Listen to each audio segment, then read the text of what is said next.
Buenas tardes. Con más pena que gloria se conmemoró el centenario de nuestra Constitución.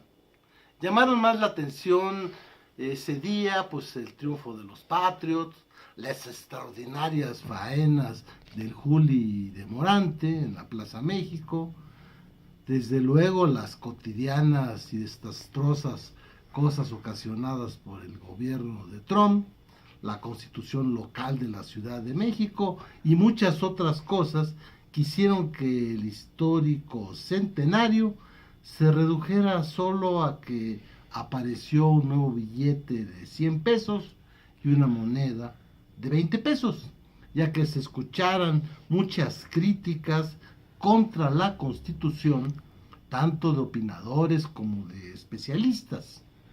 El problema no está en la Constitución, sino en quienes prometen cumplirla y hacerla cumplir, y la verdad es que no lo hacen. Una encuesta levantada por la UNAM sobre cultura constitucional arrojó resultados muy lamentables, como que el 93% de los encuestados conocen poco o nada de nuestra Constitución. Y un 84% dijo que esta es poco o en nada cumplida. Incluso pues hubo nuevamente ese reportaje a los diputados y de repente no sabían ni siquiera cuál era el artículo que hablaba de la educación o cuál hablaba de las cuestiones laborales o cuántos artículos tenía nuestra Constitución.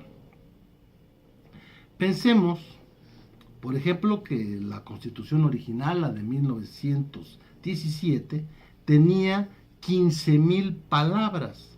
Actualmente, en el 2017, y sin estas últimas dos reformas, tiene 67,000.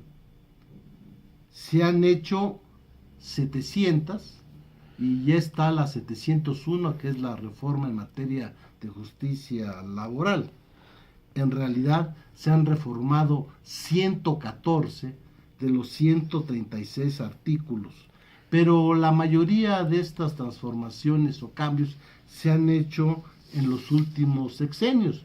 Por ejemplo, en el gobierno de Echeverría se hicieron 40 modificaciones, en el de Miguel de la Madrid 66, en el de Salinas 55, incluyendo pues algunas muy trascendentes como la cuestión religiosa y el acabar con el reparto agrario, con Zedillo 77, con Calderón 110, y el récord es que en poco más de 4 años pues lo tiene el actual presidente Enrique Peña Nieto, que ya promulgó 148 reformas constitucionales y está por promulgar las 149, y eso que la Constitución nada más tiene 133. Bueno, desde luego no todas las reformas han sido malas.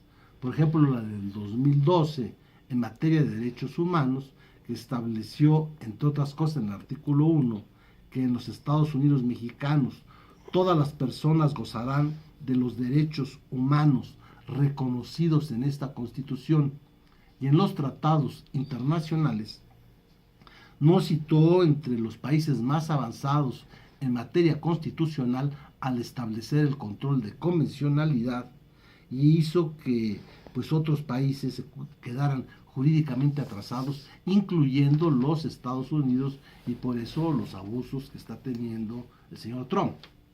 Nuestra Constitución, además, hay que recordar, fue la primera en el mundo que estableció los derechos sociales en beneficio de trabajadores y campesinos, y que tiene fundamentos muy valiosos, como el artículo 39, que establece que todo poder público dimana del pueblo y se instituye para su beneficio.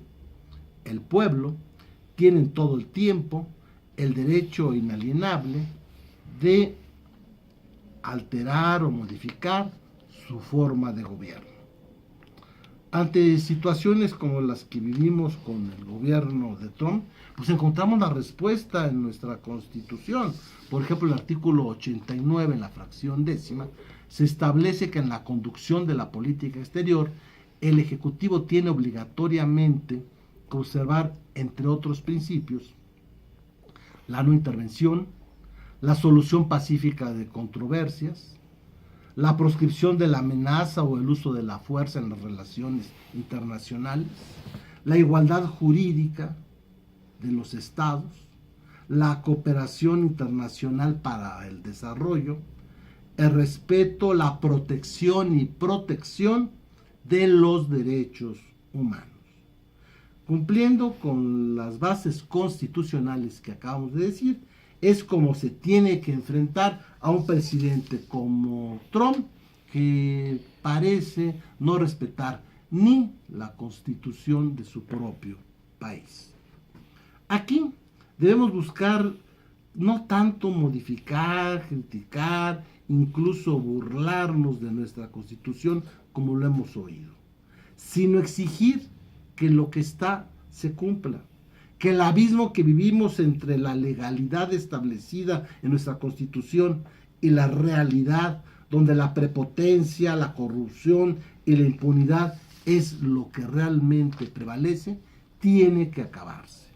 Así, más que con una monedita de 20 pesos, la Constitución se debe conmemorar cumpliéndola, verdaderamente exigiendo que los derechos establecidos en ella sean una realidad y no solo un buen deseo. Que los contrapesos que evitan los abusos, que evitan la corrupción, realmente funcionen. Porque un texto que no se adecúa a la realidad, pues simple y sencillamente es una novela. Muchas gracias.